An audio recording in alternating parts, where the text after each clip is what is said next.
আগামীকাল ত্রিপুরার পার্বত্য জনপদ তথা স্বশাসিত জেলা পরিষদ নির্বাচনের মহারণ। নির্বাচনের এই গণতান্ত্রিক উৎসবকে সুষ্ঠু ও শান্তিপূর্ণভাবে সম্পন্ন করতেই এখন শেষ মুহূর্তের প্রস্তুতিতে ব্যস্ত প্রশাসন। রাজ্য সরকারের বিভিন্ন দপ্তরের আধিকারিক ও কর্মচারীরা নির্বাচন কমিশনের অধীনে কোমর বেঁধে ময়দানে নেমেছেন। উদয়পুর কেবিআই ময়দান থেকে যাত্রা। আজ সকাল থেকেই উদয়পুরের ঐতিহাসিক কেবিআই ময়দান ছিল সরগরম।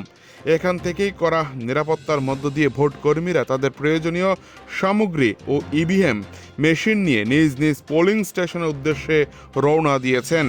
পর্যাপ্ত সংখ্যক যানবাহনের ব্যবস্থা করা হয়েছে যাতে সময় মতো প্রতিটি কেন্দ্রে ভোট কর্মীরা পৌঁছাতে পারেন। উদয়পুর মহকুমা শাসক ত্রিদীপ সরকার সংবাদ মাধ্যমকে জানিয়েছেন, নির্বাচন পরিচালনার জন্য পর্যাপ্ত ব্যবস্থা গ্রহণ করা হয়েছে। কুড়িকিল্লা বাগমা কেন্দ্রে মোট 46টি পোলিং স্টেশন রয়েছে। এছাড়া 22 কাঠালিয়া মির্জা কেন্দ্রে রয়েছে মোট পোলিং স্টেশন রয়েছে 62টি। নিরাপত্তা ও সুষ্ঠু পরিবেশ নির্বাচন কমিশন ও মহকুমা প্রশাসনের পক্ষ থেকে জানানো হয়েছে। ভোট গ্রহণ পর্ব যেন সম্পূর্ণ স্বচ্ছ ও বিঘ্নহীন হয়, তার জন্য বিশেষ নজরদারি চালানো হচ্ছে। প্রতিটি কেন্দ্রে পর্যাপ্ত নিরাপত্তার পাশাপাশি ভোট কর্মীদের সহায়তায় সমস্ত প্রশাসনিক ব্যবস্থা তৈরি রাখা হয়েছে। আগামীকাল সকাল থেকেই পাহাড়ে শুরু হবে জনমত প্রকাশের পালা। এখন সাধারণ মানুষ ও প্রশাসনের লক্ষ্য একটি সুন্দর ও অবাধ নির্বাচন।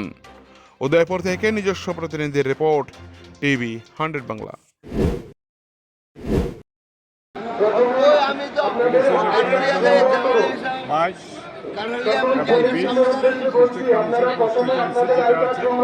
এটার জন্য আমরা আমাদের 22-এ আছে 62টা পুলিশ স্টেশন এবং 20 বাগমাকুল্লা কেন্দ্রে আছে 46টা পুলিশ স্টেশন।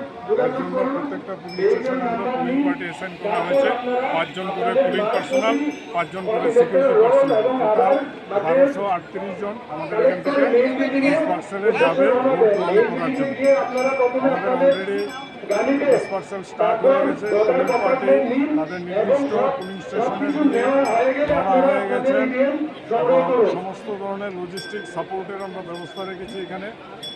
তো আমি আশা রাখছি নির্বিঘ্নে এবং শান্তিপূর্ণভাবে আমরা 20 এবং 22 অ্যাসেম্বলি ডিস্ট্রিক্ট কাউন্সিল ইলেকশনের যে আছে কনস্টিটিউয়েন্সি আছে, এটাতে আমরা সুন্দরভাবে ইলেকশন করতে পারি। ব্যবস্থা আছে, কুইক রেসপন্স টিম আছে, আর ভিতরেও সিকিউরিটি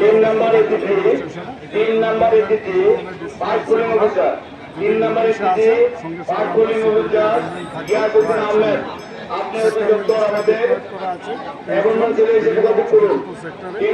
সঙ্গে সেক্টর অফিসার আছেন, তারা পেট্রোলিং থাকবেন। সুতরাং আমি আশা রাখবো শান্তিপূর্ণভাবে ভোট হবে এবং ভোট কর্মীদের উদ্দেশ্যে আমার আন্তরিক শুভেচ্ছা। ওরা যেন ভালোভাবে ভোট গ্রহণ করে কালকে সময় আশা